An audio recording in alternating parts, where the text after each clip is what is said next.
Hey dear SSC aspirants, welcome to my channel learn with Khushnuma. फिर से मैं आप लोगों के लिए इडियम्स एंड फ्रेजेस लाई हूँ वेपन्स और ऑब्जेक्ट पे बेस्ड। समय को बर्बाद ना करते हुए हम लोग बिल्कुल इजी वे में इसको कवर करेंगे और इस तरह से पढ़ेंगे कि एग्ज़ाम का कितना भी प्रेशर हो हम पे, पर हम ये वाला ऑब्जेक्ट और वेपन पे आधारित इडियम्स अगर पूछा जाए एग्ज़ाम में तो ना भूलें। आप जितना इस वीडियो को टाइम दोगे, आपने टाइम का इन्वेस्टमेंट किया है। टाइम इज़ मनी, सबको पता है। आप जितना भी टाइम दोगे तो इन्वेस्टमेंट आपने अपने टाइम का किया है, और वो इन्वेस्टमेंट कोई भी करता है किसी भी चीज़ का तो चाहता है कि मुझे रिटर्न में उसका क्या मिले, प्रॉफिट मिले। तो इस वीडियो में आपने जो अपने टाइम का वेस्ट किया होगा सॉरी इन्वेस्टमेंट किया होगा, उसको आपको रिटर्न बैक में मैं उम्मीद करती हूँ और कोशिश करूँगी कि आपको रिटर्न में इसका प्रॉफिट मिले। प्रॉफिट से इसका मतलब ये है कि इस वीडियो में जितने भी इडियम्स एंड फ्रेजेस आएंगे वो इस वीडियो के दौरान ही आपको याद होंगे, क्योंकि कोई भी किताब से पढ़ सकता है, बट वो अगर वीडियो से पढ़ रहा है तो जाहिर सी बात है कि उसने कोई उम्मीद करी होगी कि इसके दौरान मुझे सारी चीज़ें याद हो जाए। टाइम को वेस्ट किए बिना हम स्टार्ट करते हैं। और मैं बता दूं कि शुरू में आपने देखा होगा एसएससी एमटीएस, नहीं, ये सभी एसएससी एग्ज़ाम्स के लिए इम्पॉर्टेंट है, क्योंकि मुहावरे, पर्यायवाची शब्द कभी बदलते नहीं हैं। अगर आपको मेरी वीडियो से अभी याद हो जाता है, वीडियो अच्छी लगे ना लगे उससे मुझे कोई मतलब नहीं है, अगर याद हो जा रहा है पूरे अच्छे तरीके से, आपके टिप्स पे आ गया है वो सारी चीज़ें, तो वीडियो को लाइक और सब्सक्राइब ज़रूर करिएगा। पिछले वाली वीडियोस में हमने 8 इडियम्स एंड फ्रेजेस कवर किए थे, इसलिए ये 9 आपको शो कर रहा है नंबर। सबसे पहले है call a spade a spade. Spade मैंने पिछले वाले वीडियोस में भी आप लोगों को बताया था कि फिगर का देखना इज़ मोस्ट इम्पॉर्टेंट, ठीक है, मोर इम्पॉर्टेंट है। तो देखो कार्ड है ना, ये ताश का एक पत्ता है तो इसमें स्पेड होता है ना, इस तरीके की चीज़ें आती हैं ना, तो स्पेड। अच्छा, कार्ड्स को इमेजिन करो, या मूवी में किसी ने देखा होगा, या फिर मोहल्ले में जुआरी लोग नहीं होते हैं ठीक है, और बड़े बड़े लोग क्लब्स बाज में भी ये खेला जाता है, ठीक है, बड़े पैमाने पे, लार्ज स्केल पे ये खेला जाता है। तो इसमें तुमने देखा होगा ये जो ताश के सारे पत्ते हैं ना, ये एकदम अच्छे से सरिया के एकदम तुरंत सबको बांटा जाता है, ठीक है, फैला के क्या किया जाता है, ये सब तुरंत बांटा जाता है। तो इसका मतलब हुआ कि स्पष्ट रूप से बात करना, यानी कि खरा बोलना, और बिना डरे लोग खेलते भी हैं इसको, है ना। इसका मतलब ये क्या हुआ कि टू बी फ्रैंक, है ना, एकदम तुरंत झपट्टा मार के सबको दे रहे हैं, कार्ड्स को डिस्ट्रीब्यूट कर रहे हैं। तो आपने समझा कि कॉल अ स्पेड है, स्पेड का मतलब क्या हुआ, टू बी फ्रैंक। फ्रैंक का मतलब होता है ना स्पष्ट रूप से, आप डर नहीं रहे हो, कोई नर्वस, कोई कुछ भी नहीं है आपके अंदर, भय और डर, नर्वसनेस कुछ भी नहीं है, आप एकदम फ्रैंक हो, ठीक है। हाँ, क्योंकि हम सच पर हैं तो हम फ्रैंक है। जो एकदम कड़वा बोलने वाला और सच बोलने वाला तो उसको बोलते फ्रैंक है बहुत, ठीक है। तो कॉल अ स्पेड से आपको ताश का पत्ता समझ में आएगा और फटाफट सबको बांटा जाता है, ठीक है। तो ये हो गया टू बी फ्रैंक, बी का मतलब होना होता है, ठीक है। ये बिहार बोल रही हूँ, जैसे बोर्ड, स्टेट बोर्ड के बच्चे होते हैं ना, जिन्होंने सरकारी स्कूल से अपनी पढ़ाई कंप्लीट की है, तो उन्हें थोड़ा सा इंग्लिश में डिफ़िकल्टी होती होगी। तो फ्रैंक का तो समझ गए, बी का मतलब होता है होना, तो फ्रैंक होना। अच्छा, दूसरा बड़ा मज़ेदार है कैरेट एंड स्टिक पॉलिसी। देखो, अब तुमने फिगर देखा, इसमें क्या है, एक गाजर भी है और एक छड़ी भी है, एक गाजर भी है, एक छड़ी भी है। इसका मतलब क्या हुआ, कुछ ऐसा फील हो रहा है कि मतलब मम्मी ने क्या किया कि हमने कुछ गलती की थी, अब उनको पता चल चुका है, तुम्हें नहीं मालूम कि हाँ मेरी मदर को ये पता चल गया है बात, या मेरे फादर को ये बात पता चल गई। वो पहले बुलाएंगे, आप घर गए, आपका अच्छे से खातिर हुआ, मतलब तरह के पकवान बनाए गए, बढ़िया खीर, शौरमा, ये सारी चीज़ें, पुलाव वगैरह सब कुछ तुमको दिया गया, परोसा गया, तुमने खा लिया। अब बेटा तुम्हारा क्या होगा, तुमको पनिशमेंट मिलेगी, तुमको पूछा जाएगा कि तो मोहल्ले वालों से पता चला है कि तुमने ये किया है, तुमने ये बोला है, तुमने उसके साथ लड़ाई की है, ये सब मैं क्या सुन रहा हूँ, और तुम्हारे मार्क्स अच्छे नहीं आए हैं, टीचर्स ने बताया कि तुम्हारी परफॉर्मेंस अच्छी नहीं है। तो मतलब तुमने, आपके मदर फादर ने क्या क्या खिलाया भी, और फिर जो दिया, खाने पीने भर के बाद जो आपको डाइजेशन में काम आएगा वो चीज़, छड़ी, ये पड़ी। तो ये हो गया आपका रिवॉर्ड। अब देखो, रिवॉर्ड का मतलब होता है इनाम एंड पनिशमेंट। इनाम भी मिला और पनिशमेंट भी मिला। अब देखो रूल आ गया है, क्योंकि आपके जो इडियम्स थे, पॉलिसी है, नीति है। नीति का मतलब ही होता है रूल। तो मुझे लगता है कि ये तो कभी नहीं भूलोगे, है ना। गाजर खिलाए और फिर छड़ी से पिटाए। Very good. नेक्स्ट है हमारा डेमोक्लस सॉर्ड। देखो, अब ध्यान से देखना है, क्योंकि मैंने पिछले वाले वीडियो में आपको बता रखा है और इसमें भी मैं बता दे रही हूँ कि जितने भी वर्ड्स आएंगे वो वर्ड्स आपको सीख लेने हैं, बिल्कुल अच्छे तरीके से आपको सीख लेना है। तो इसमें क्या है, डेमोक्लस सॉर्ड। सॉर्ड का मतलब सबको पता होता है, ऑलमोस्ट लोगों को पता होता है कि तलवार होता है। तो डेमोक्लस का मतलब क्या होता है, और डेमोक्लस किससे जुड़ा हुआ है आपका, प्लस सॉर्ड से जुड़ा हुआ है। तो डेमोक्लस का मतलब होता है लटकती हुई तलवार। ठीक है। अब देखो, इमेजिन करिए, आप लोग बिल्कुल इमेजिन ये करना कि इसको मैं ऐसे समझाती हूँ। टीचर में जो स्टूडेंट्स हुआ करते थे पहले, हमारे बचपन के टाइम पे ऐसा क्या होता था कि टीचर्स चेयर पे बैठे होते थे और एक बच्चों की लाइन लगती थी, एक क्यू लगता था। ठीक है, क्यू मीन्स कतार होता है। और तो वो लाइन में हम लोग लगा करते थे। आप लोग भी उम्मीद करती हूँ कि लगते होंगे, है कि नहीं। उम्मीद करती हूँ कि लगते होंगे। या तो फिर मम्मी पापा का ही एग्जांपल ले लो कि मम्मी पापा, अब 3-4 बच्चे हैं उनके, सपोज़ 4 बच्चे हैं। तो अगर सब ने गलतियाँ की हैं तो पापा बैठे हैं चेयर पे या फिर अपने किसी झूले पे, सपोज़ कर लो तुम्हारे घर में झूला है, आप वहाँ पे बैठे हैं और हाथ में एक स्टिक है। अब उन्होंने पूछा कि बताओ तुम्हारे कितने मार्क्स आए।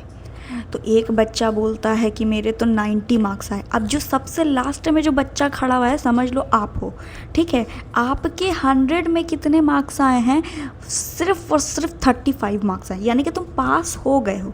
ठीक है, लेकिन वो जो पास मार्क्स पेरेंट्स एक्सपेक्ट करते हैं वो तुमने नहीं लाया है, क्योंकि तुम्हें तो खेलने कूदने से फुर्सत नहीं था, घूमने फिरने से फुर्सत नहीं था। ठीक है, तो उसने तो कहा चलो ठीक है, और एकदम बगल में खजूर की छड़ी रखी, क्योंकि पहले जो टीचर्स हुआ करते थे वो खजूर की छड़ी रखा करते थे, है ना। तो उनके पास खजूर की छड़ी है। अब दूसरा बच्चा है, याद रखिए कि मैंने 4 बच्चे कहे हैं। ठीक है, आप लोग 4 भाई बहन हो, ऐसा एज्यूम कर लो, और जिनके हैं तो वो तो बहुत ही बेहतर है। और लास्ट में तुम खड़े हो, तुम्हारे 35 मार्क्स है। अपने मार्क्स को याद रखना, क्योंकि पापा पूछेंगे तुम्हारे। ठीक है, तो दूसरा वाला बच्चा आया। दूसरा वाला बच्चा आता है तो उसे पूछो तुम्हारे मार्क्स कितने आए। तो वो बच्चा कहता है कि मेरे 90 आए हैं बस। तो भी माफ़ हो गया, कोई बात नहीं, 90 फिर भी ठीक है। फिर तीसरा बच्चा आता है।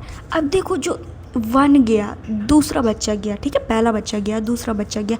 तुम्हारे को तो बहुत डर लग रहा होगा, बहुत डर लग रहा हो, क्योंकि मेरे तो 100 में कितने मार्क्स हैं, 35 ही मार्क्स आए हैं, और बगल में जो लंबी सी खजूर की छड़ी रखी हुई है।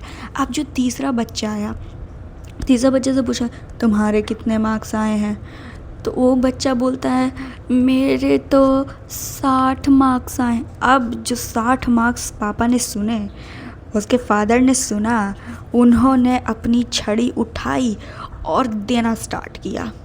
पीठ पे, हाथ पे, पैरों पे एकदम खूब मारा, और वो बच्चा और चिल्ला रहा है। तो तुम्हारा जो वक्त आ रहा है, तुमको डर लग रहा है, तुम्हारे सिर पर इसका मतलब क्या हो रहा है, डोमिकल सॉर्ड। ठीक है, यू फील डोमिकल सॉर्ड। क्या मैंने हिंदी बताया है कि आपके सर पे एकदम तलवार लटक रही है कि अब तो मेरी बारी आएगी, मैं क्या बोलूँगा, मैं क्या बोलूँगी, मेरे तो मार्क्स ही बहुत कम आए हैं।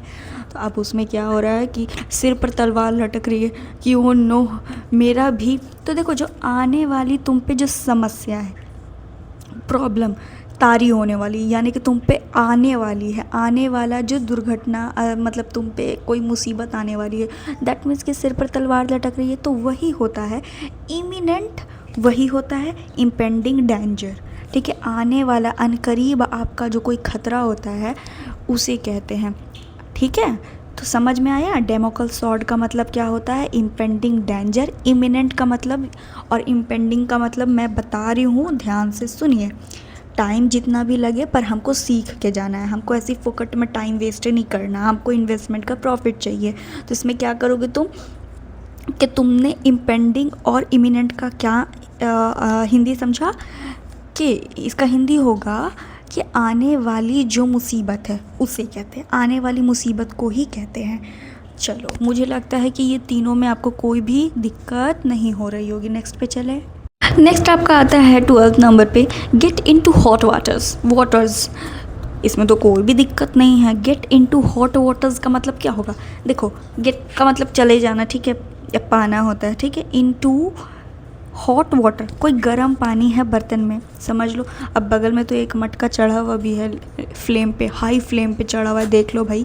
अब उसमें पानी है गर्मा गर्म, ठीक। अगर उस पानी में आपने अपना हाथ डाला तो कोई भी गर्म, वो 100 डिग्री सेल्सियस पे बॉयल हो चुका है पानी, और अगर आपने अपना हाथ डाला है तो जाहिर सी बात है, ऑब्वियस सी बात है कि आपका हाथ जल जाएगा। यानी कि आप कोई मुसीबत में तो पड़े ना। अब हाथ सपोज़ करो आपने अपना राइट हैंड डाला है, तो आप राइट हैंड से, मोस्टली लोग राइट हैंडेड होते हैं, क्योंकि कोई कोई लोग ही लेफ़्ट हैंडेड होते हैं, तो उनको खाना है। अब तुम लोग तो पढ़ने वाले हो, है ना, हम लोग स्टूडेंट्स पढ़ने वाले हैं, हमें काफ़ी चीज़ें लिखनी होती। अरे काफ़ी क्या, बहुत सारी चीज़ें लिखनी हो, ऑलमोस्ट चीज़ें तो हमें लिखनी होती, नोट्स बनाने होते हैं। अब हमारा हाथ जल गया तो हम कैसे लिखें? तो हम किसी मुसीबत में पड़ गए। अब किसकी वजह से पड़ गए? गर्म पानी में हाथ डालने की वजह से। तो बस इतना ही समझिए कि गेट इनटू हॉट वाटर्स का मतलब होता है गेट इनटू ट्रबल। ट्रबल का मतलब होता है मुसीबत, किसी मुसीबत में पड़ना। 13 नंबर छोड़ दीजिए, बिकॉज़ वो इतना इम्पॉर्टेंट नहीं है, बट मैं थोड़ा सा ही समझा देती हूँ, एक्सप्लेन कर देती हूँ कि गिव वन अ रोप का मतलब होता है किसी को गलती करने देना। किसी को कोई चीज़ दे दो ताकि वो जानबूझकर, मतलब जानबूझकर हमने दिया है ताकि वो गलती करे। दे कमिट मिस्टेकन, ठीक है। To let something do something that they someone do something that they want to do that they commit mistake, ये होता है। अब आगे चलते हैं। Hang fire. देखो, हैंग का मतलब होता है लटकना, ठीक है, हाँ सभी को पता है, ये तो सभी को पता होगा। फायर का मतलब होता है आग। फायर का मतलब क्या होता है? आग। तो समझ लो कि फायर एक होता है आपका, फायर क्या हो गया? आग हो गया। तो आप समझ लीजिए एक ऐसा कोई डिसीज़न है, ठीक है, एक क्या मान लो डिसीजन है। अब हैंग का मतलब लटकाना। अब एक ऐसा डिसीजन है जिसको लटका रखा है तुमने, तुम्हें क्या किया है? लटका रखा है। इसका मतलब कहते ना, अरे मेरा काम लटका दिया है उसने, अरे मेरा काम नहीं कर रहा है उस, वो बोलता बोलता लटका देता है ना। रोज़ रोज़ मैं जा रही हूँ, रोज़ रोज़ बैंक वाले मुझे लटका दे रहे हैं। इसका मतलब क्या? वो डिले कर रहे हैं। डिले का मतलब क्या होता है? देरी करना। डिले का मतलब क्या होता है? देरी करना। तो to delay make a decision, और आग को मैंने किससे जोड़ा है? डिसीजन से जोड़ा है, ठीक है। तो आपको समझ में अच्छे से आ गया होगा। Haul over the coals. Haul का मतलब होता है आपका ढोना, ठीक है, ओवर द कोल्स। अब देखो, कोई भी चीज़ है, आप उसको क्या करो? कोयले के ऊपर ढो, ठीक है, कोयले के ऊपर लेकर जा रहे हो, कोयले के ऊपर से। तो देखो, सभी ने अपनी ज़िंदगी में एक ना एक बार कोयले को देखा ही होगा, है ना, कोल्स को देखा ही होगा। तो कितना मुश्किल होगा अगर कोई चीज़ उसके ऊपर से ढोई जा रही होगी। तो इसका मतलब होता है सबक सीखना, ठीक है। अब उसका मतलब क्या था?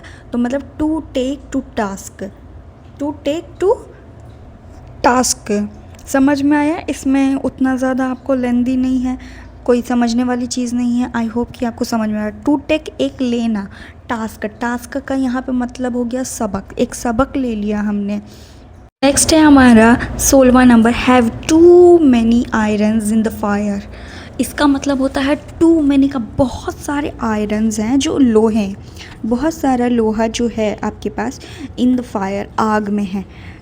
आग में हमने एक एक लोहा नहीं डाला है, हमने क्या कर दिया है कि एक बार की आग में हमने सब कुछ कर दिया, सारे लोहे को रख दिया, आयरन्स को रख दिया है। इसका मतलब कि हम एक समय पे बहुत सारा काम करना चाहते हैं। लोहा सपोज़ करो आपको पिघला, आप एक वर्कर हो, मान लो अभी तुमने एसएससी क्रैक नहीं किया है ठीक है, तो आप एक क्या हो? वर्कर हो, एक जगह पे वर्क करो जहाँ पे लोहा पिघलाने का काम चलता है, आयरन को मेल्ट किया जाता है। तो आयरन को मेल्ट कब किया जाता है, कैसे किया जाता है? आयरन को मेल्ट किया जाता है आग में डालकर, आग में तपाकर, ठीक है, आग में तपाकर, हीट करके। तो आपने क्या सोचा कि अरे एक एक बार मैं करूँगा या करूँगी तो काफ़ी ज़्यादा मेरा टाइम का लॉस होगा। तो हमने क्या दिमाग लगाया कि नहीं, अरे आग ही में तो डालना है, सारे आयरन्स को तो हम तभी मेल्ट कर पाएंगे ना जब सबको क्या करेंगे, आग में डालेंगे। तो अब एक एक करके तो टाइम मेरा लॉस होगा, तो क्यों ना हम एक ही साथ सारे आयरन्स को, जितने भी मेरे पास हैं, दिया हुआ काम है कि तुमने 4 करना है, तुम्हें 5 या तुम्हें 10 आयरन्स को पिघलाने हैं। तो तुमने क्या किया कि सभी आयरन्स को, 10 आयरन बार को क्या किया, उस फायर में डाल दिया। यानी कि तुमने चाहा, तुम्हारी मंशा ये थी कि एक ही बार में हम सारे काम को कर ले। तो डूइंग मैनी थिंग्स करना है बहुत सारे काम एट ए टाइम, मतलब एक ही समय पे। आई होप कि ये बहुत अच्छे से समझ में आया होगा। कॉल स्पेड स्पेड, समझ में आया। टू बी फ्रैंक होना, carrot and stick policy, reward भी मिलेगा, पनिशमेंट भी मिलेगा। डेमोकल सॉर्ड मतलब क्या होता है, लटकती हुई तलवार, ठीक है।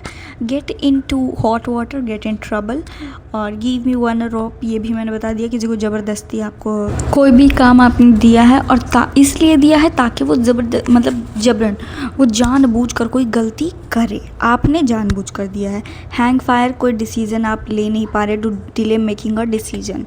हॉल ओवर द कोल्स का मतलब सबक सीख लेना, टू टेक टू टास्क, ठीक है। और हैव टू मैनी आयरन्स मतलब do many things in a one time, ठीक है, एट अ वन टाइम। आपका ख़त्म हो गया ये वाला भी। आई होप कि आपको बहुत अच्छा लगा होगा। ये सारी चीज़ें आपको अच्छे तरीके से समझ में आई होंगी, कोई भी दिक्कत का सामना नहीं करना पड़ा होगा आपको। अगर अच्छे से याद हो गया होगा तो वीडियो को लाइक और सब्सक्राइब ज़रूर करिएगा।